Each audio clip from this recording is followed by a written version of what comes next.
Hello everyone, welcome to Dr. Gardener's channel. We are going to talk about potting mix. In order to get healthy vegetables and high yield of vegetables, we need to have a proper potting mix. And what goes into it, we are going to talk about in detail. We are going to break it down and you're going to have fun. Here's a peach tree right behind me and you can see the peach blossom is taking place and it's starting to look beautiful. As you can see, it's looking amazing. We're going to have lots and lots of peaches and it's gonna be delicious. Without any further delay, let's get started with the potting mix. And we are going to work together and we're gonna have fantastic potting mix.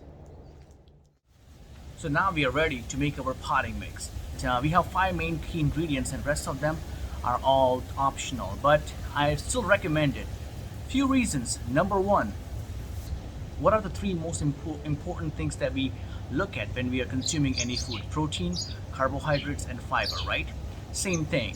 The most important thing that we always look at is N, P, and K, nitrogen, potassium, and phosphorus. But there is more to it. Just like the way we take multivitamins to meet the needs of all the minerals and vitamins that we essentially need in our body.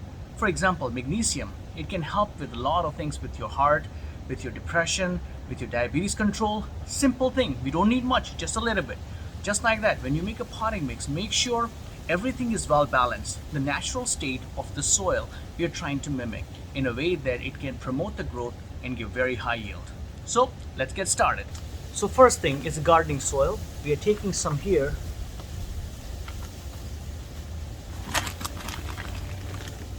You can take any soil from your garden or you have it from last year. You can take all of it because we are going to create an ideal mixture so that way it works well. So just make sure you take 33% of gardening soil and then 33% you want to mix peat moss. Peat moss helps retains moisture. It has many essential nutrition that your soil needs.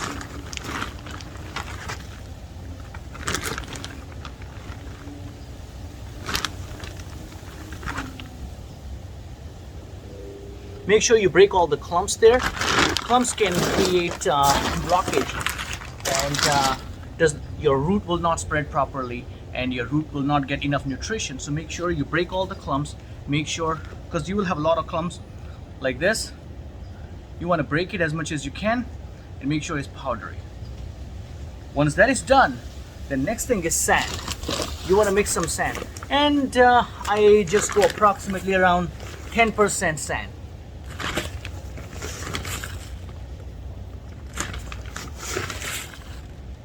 So that's the sand. And then next thing is vermiculite.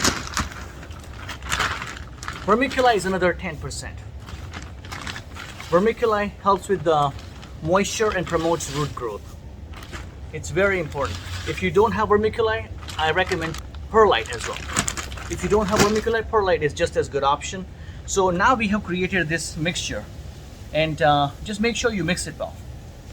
And as I said, 33%, 33%, 10%, 10%. Now, remaining of the things is going to be few things. And you can, just look at the soil quality and see how do you feel.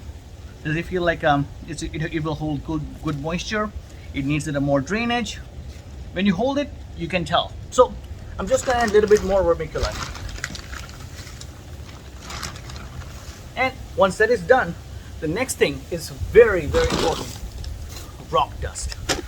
Rock dust or azomite, both works just as well. So I'm just going to take a fistful of rock dust and just sprinkle it in. Make sure every month you give a little bit of more rock dust because, as I said, rock dust is very important, or azomite, because it gives that essential nutrition and vitamins and minerals that your soil needs. Magnesium, copper, calcium. Those are the things that you're not going to find in NPK fertilizer that you use. That's why this thing adds that essential nutrition that you will not find anywhere else. And I end up putting some fertilizer too, organic fertilizer. This really helps with beneficial fungus and calcium and NPK. And it gives that jump start for our plants to start getting nutrition immediately and start having a healthy soil and give that calcium boost too whenever you. So Here, let me show you how it looks like. So here's the mixture that we are going after. When you hold it in your hand, it should feel similar to this. So make sure it's a 33%, 33%, 10 to 15%, 10 to 15%, and then the rest is going to be rock dust. If you have a vermicompost, that's even better, because vermicompost provides that essential nutrition that can easily release, because many times it's almost like a multivitamin. When we take multivitamins, most of the multivitamins goes right down in a toilet, and they say that us American makes one of the most expensive feces. Why? Because we take a lot of multivitamins and they all go down in a toilet because it's not readily available. So make sure whenever you buy any multivitamin, they can be easily biosoluble and bioavailable for your body. Same thing, vermicompost helps with bioavailability for the plant, and they are easily able to absorb the nutrition, and plant would stay healthy and vigorous.